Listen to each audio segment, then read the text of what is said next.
A big change coming to the state's COVID death toll. Health officials say early on they counted thousands too many.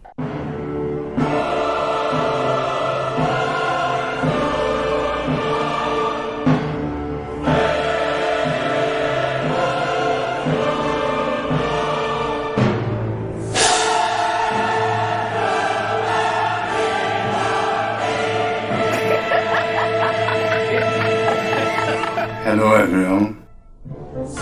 An independent report shows Minneapolis didn't know the protocol to call for the future where robots and humans live and work together in harmony. Decision to send in soldiers, full-functioning human-like androids, Guard and State Patrol as part of the review. Chocolate chip. A new video just coming in from plumes of black smoke. Is one of the most advanced robots on the planet. A digital mind that can form thoughts. Tonight, new images emerging from the battlefront. Putin gave no indication he intends to stop this war. Of the moments they say they shut down a Russian Sunday morning.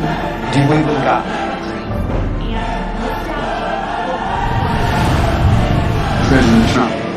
Excuse me, Freudian slip. Bringing home the reality. What's it?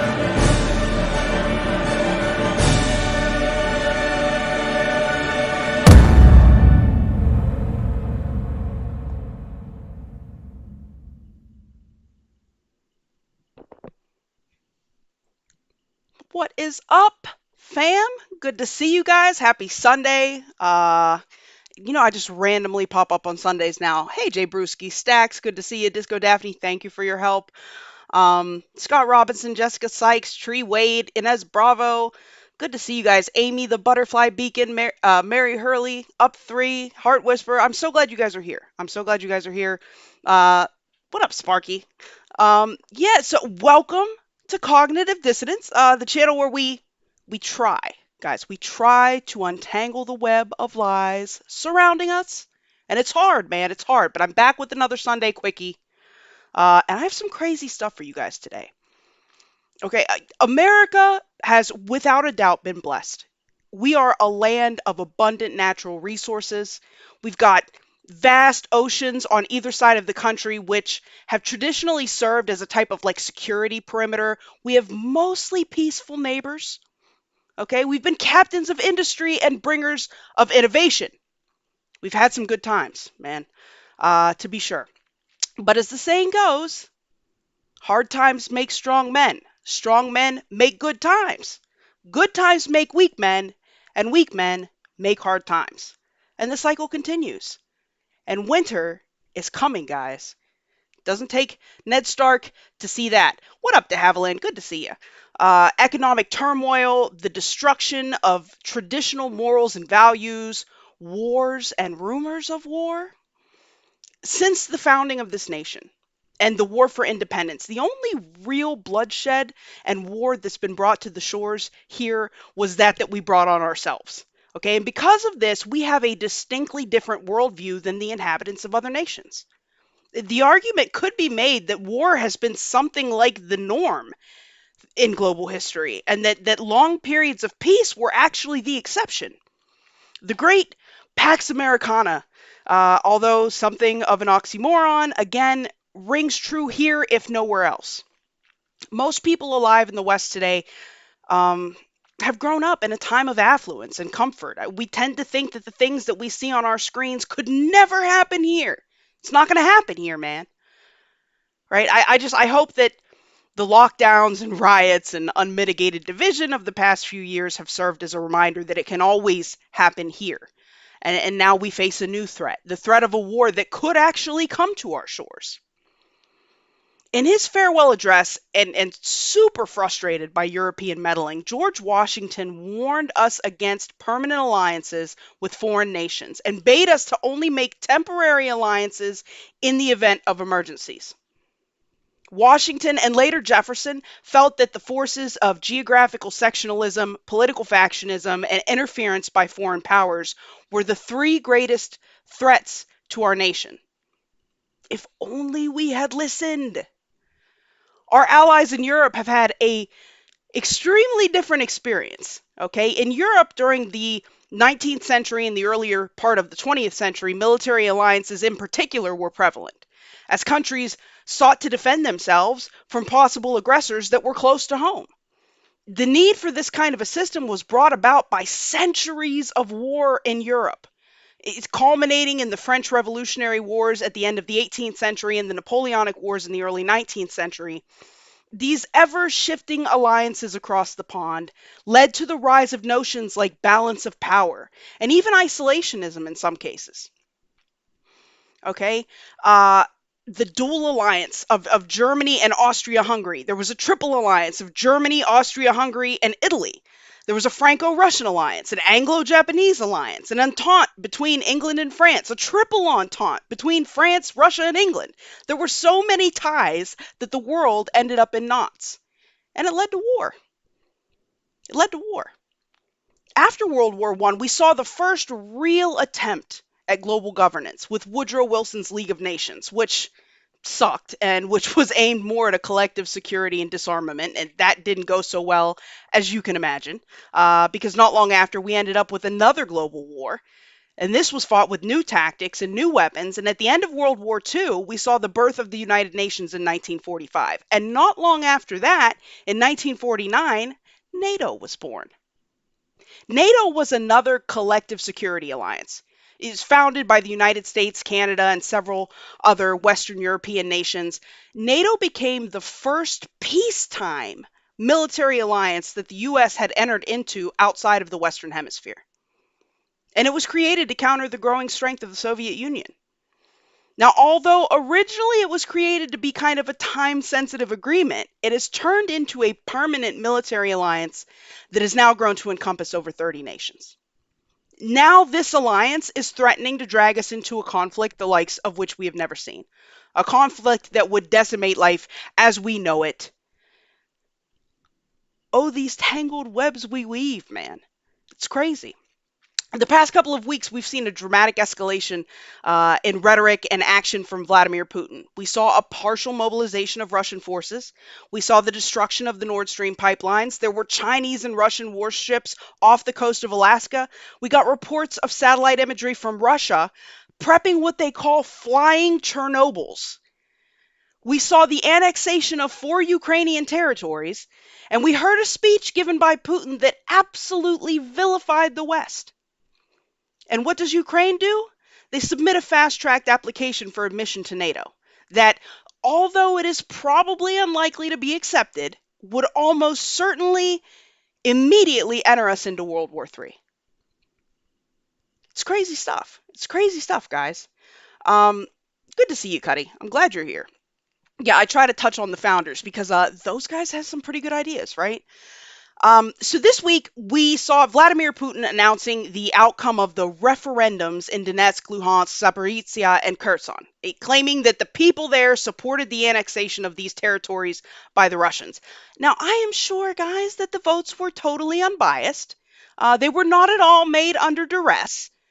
And Western media is reporting that Russia has actually been losing ground in these areas, which creates something of a quagmire because Putin has said that these areas are now considered territory of the motherland, that he's going to use any and all means to defend them.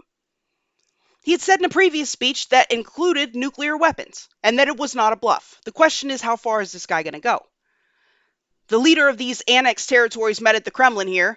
You can see they're all super psyched to be there. Super psyched to be there, right? For a very public signing ceremony, and it was followed by a rather long and pointed speech by Putin himself. Now, Biden almost immediately responded. He said, "We will never, never, never, never recognize Russia's claim on Ukraine's sovereign territory." And the UN Secretary General Antonio Guterres had already said that the annexation was going to have no legal value and deserved to be condemned. But that still leaves the question, what now? How is Putin going to respond when the Ukrainian troops try to push in and reclaim their territory? Russia's already warned that attacks on these territories is an attack on the territorial integrity of Russia and that it reserves the right to respond with all means available to it. And that includes potentially nuclear weapons. And in recent weeks, senior Russian officials have been dropping very unsubtle hints about their nuclear arsenal. So when Putin gave this speech, right, he said that the United States had created a precedent by using nuclear weapons against Japan at the end of World War II. what else did he say? Right? Because he said some really interesting things here. So he decried the breakup of the Soviet Union, right? But he admitted that they were past that he was trying to build something new. He said, I admit they did not fully understand what they were doing and what consequences this would inevitably lead to in the end. Thank you, Julie65, for the cookie. There is no Soviet Union, Putin says. The past can't be brought back and Russia doesn't need it anymore. We're not striving for this. The battlefield to which fate and history have called us is the battlefield for our people, for great historical Russia, and for future generations, right? Our children, grandchildren, great-grandchildren. He also said that the referendum was not open to discussion. We're ready for this. He said, we're not going to discuss the choice of those people. That's been made. Russia's not going to betray them. And something I think that most people agree with, right? He blamed the U.S. for the attacks on the Nord Stream pipelines. He said the sanctions were not enough for the Anglo-Saxons. They moved on to sabotage. It's hard to believe, but it's a fact that they organized the blasts on the Nord Stream international gas pipelines, which run along the bottom of the Baltic Sea. It's clear to everybody who benefits from this. And he's not wrong. I mean, he's not wrong. I don't think we're ever going to have the whole truth on what happened there. There are so many theories with this. You know, was it a Russian false flag to solidify support for the Russian people for the war, or was it the U.S. in support of the new pipeline from Norway to Poland? Cui bono? It certainly doesn't seem to make sense to me to blame Russia, but who knows? I think I'm just going to go ahead and blame Norway. Those guys are sneaky. I'm going to blame them. And then he went in on the West in general. And this, I think, is where he gets the support of a lot of people here who are sympathetic to these ideas. And to be fair, he's not wrong here either. The West, he says, began its colonial policy back in the Middle Ages, and then followed the slave trade, the genocide of indigenous tribes in America, the plunder of India, Africa, the wars of England and France against China. What they did was hooking entire nations on drugs. He's referring to the Opium Wars. Deliberately exterminating entire ethnic groups. They hunted people like animals. Putin says this is contrary to the very nature of man, truth, freedom, and justice. And now he says the West has moved on to a radical denial of moral norms, religion, and family. And I mean, this is the same argument that we're making here. Yes, it's my Russia. Disco Daphne. Exactly. Right? The dictatorship of Western elites is directed against all societies, he said, including the people of the Western countries themselves. This is a challenge to all. It's a complete denial of humanity. The overthrow of faith and traditional values, the suppression of freedom itself, has taken on the features of a religion, outright Satanism. He said, do we really want that here in our country? Instead of mom and dad to have like parent number 1 and parent number 2, parent number 3, have they gone completely insane? Do we really want it drilled into our kids at school that there are supposedly genders beside women and men, and children are offered the chance to undergo sex change operations? No. Actually, Putin, speaking on behalf of at least half of our country, no, we don't want that shit either, bruh. And it is really hard to argue against what he said, especially with the current administration. I mean, look at the guy that Biden put in charge of the monkeypox. He literally has like satanic tattoos and shit. The people that they send to deal with other global leaders on the global stage are a joke. Thank you, Sean Joe, for the cookie. Right? The woman of the year was born a man. And the nuclear guy, the guy that went to Paris in heels. I mean, hey, many of us are doing what we can to push back on this. I mean, for God's sakes, the first trans officer in the U.S. Army was just indicted for selling secrets to Russia. So it's funny that Russia can speak out against this shit, but they're not above paying for state secrets from these people. Okay, the left claimed that the world was laughing at Trump. They are really laughing now. We have a president who goes on stage at global events and shakes hands with ghosts. Like, it's crazy. It's crazy.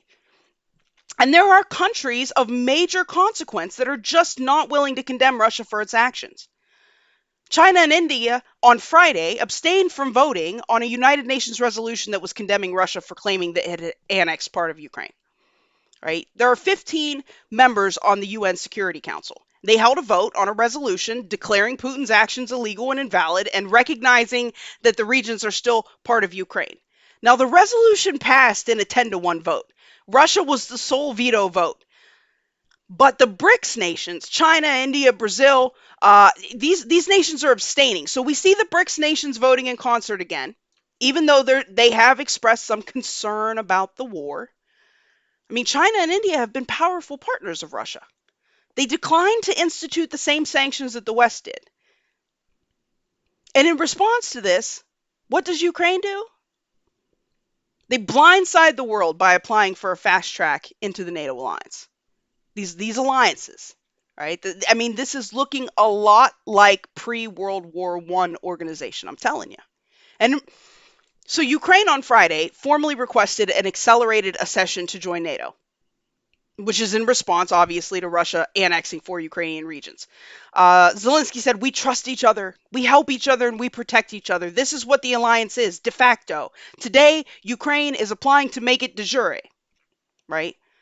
De facto, in fact, de jure by law, Zelensky said during a video address. The move was obviously intended to draw away from Putin's staged speech earlier in the day that we talked about a minute ago. So it's it's kind of funny. Hey, Thumper Rose, good to see you. Hi, CatQ Patriot. So NATO Secretary General John Stoltenberg, on Friday evening, he got up and he gave a speech, and he did reiterate the alliance's position that it is now open to new members. But he didn't exactly endorse Ukraine's bid. Every democracy in Europe has the right to apply for NATO membership, and NATO allies respect that right, he said. We've stated again and again that NATO's door remains open, Stoltenberg told reporters in Brussels. He added that NATO members recently affirmed at a summit in Madrid that they support Ukraine's right to choose its own path, to decide what kind of security arrangements it wants to be a part of. I mean, the guy was direct, but he said that the alliance's immediate focus happens to be on the war. And a decision on membership has to be approved by all 30 allies. It's a decision they take by consensus. Now remember, guys, Finland and Sweden recently applied for membership, and Finland also shares a border with Russia, an 800 long mile border at that. Now, I will tell you that it is unlikely that a country involved in an active war would be admitted to NATO. It's not happened. Also, Turkey and Hungary are unlikely to support their entry. And since all 30 states have to agree, this seems to be more for show than anything. And the Biden administration was quick to respond. Right? U.S. National Security Advisor Jake Sullivan said that Ukraine's efforts to join NATO should be taken up at a different time. Basically dousing the hopes there to join the international alliance and maybe easing some of the tension. It should be taken up at a different time. This sounds like a damn job application rejection. Like, we here at Global Overlords Inc. want to thank you for your interest in our organization. We regret to inform you that at this time, we are unwilling to advance your application. We do appreciate your unique qualifications and encourage you to apply again in the future. Right? That's pretty much what the guy said. I mean, come on, man. Although Biden did just get the approval for another $12 billion in aid and weapons for Ukraine. I mean, at what point in this does our support make us a direct party to this conflict? And this stuff has bipartisan support. I guess paying people to die in a proxy war is better than blood on our soil, but this is a dangerous game, and everybody involved is too invested to back down now. So now what? Hey, Be the Light. Good to see you. Good to see you. Yes, I randomly pop up on Sundays now. Everybody is way over invested here. So now what? Of course, even though the United States had that to say, there are many other countries that are supporting Ukraine's application to NATO. So in Washington, U.S. Secretary of State Antony Blinken and Canada's Foreign Affairs Minister Melanie Joly condemned Putin's latest moves, including sham votes this week that were political theater to justify Friday's illegitimate annexations. Joly said Canada supports Ukraine's bid to join NATO. Blinken was a little more cautious. He said there's a process. There's a process, guys. You got to fill out the forms and follow the process, for any country seeking to join the military alliance. Now, as I said, Sweden and Finland were fast-tracked because they have very advanced militaries. They're fully interoperable already with NATO. They've got equipment that's fully compatible with what NATO countries have. Thank you, Sean Joe. And of course, strong democracies already that have been part of the European Union and basically with them for many, many years. Now, under NATO's Article 5, an attack on any member nation is considered an attack on all. So please believe that the people that are pushing for this have lost their minds. Now, neither Jolie nor Blinken downplayed the seriousness of the new threats. They both rolled out new sanctions targeted at Russian oligarchs and senior officials. What good is that going to do? Thanks for the can be the light. Blinken said the U.S. is looking at whether Russia is actually doing anything to act on its tactical nuclear weapons threat, saying that Putin's loose talk about nuclear weapons is the height of irresponsibility. It's the height of it, man. But Canada is not alone in supporting Ukraine joining NATO.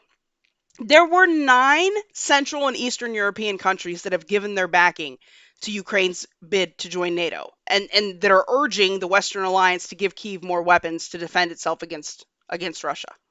They issued a statement on October 2nd. It was signed by the Czech Republic, Estonia, Latvia, Lithuania, North Macedonia, Montenegro, Poland, surprise, surprise, Romania, and Slovakia. So the issue is still technically up in the air. Hey, West of the West.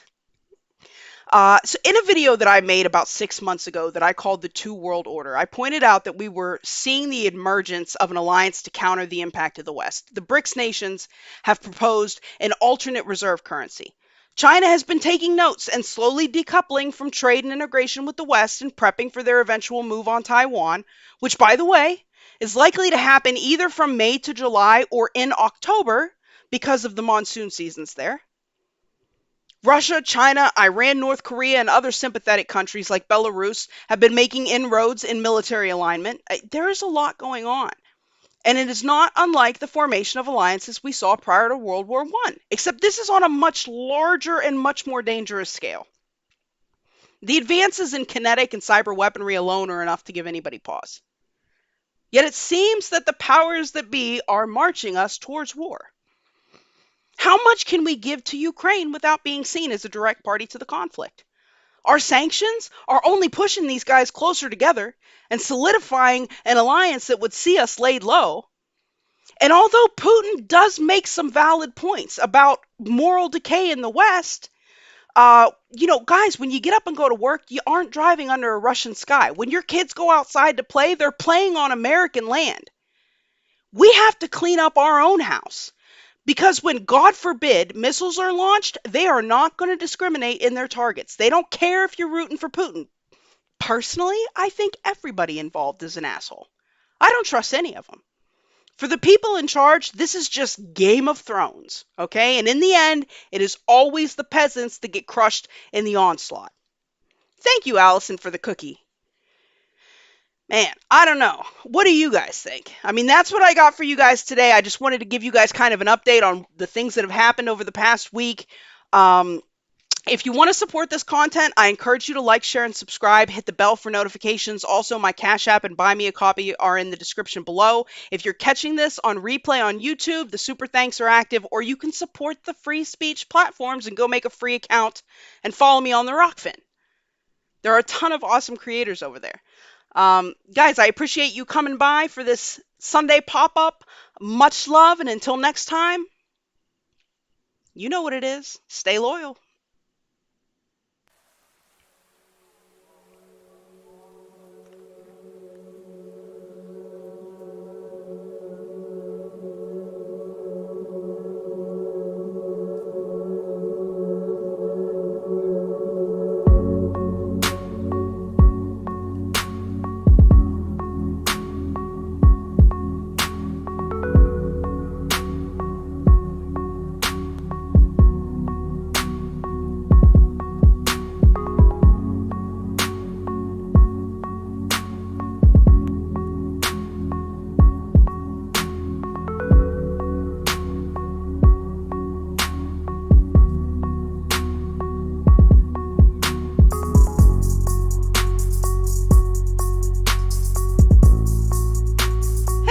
Good to see you. And Tyler Koala, oh, you got a new couch, huh? Fuck your couch.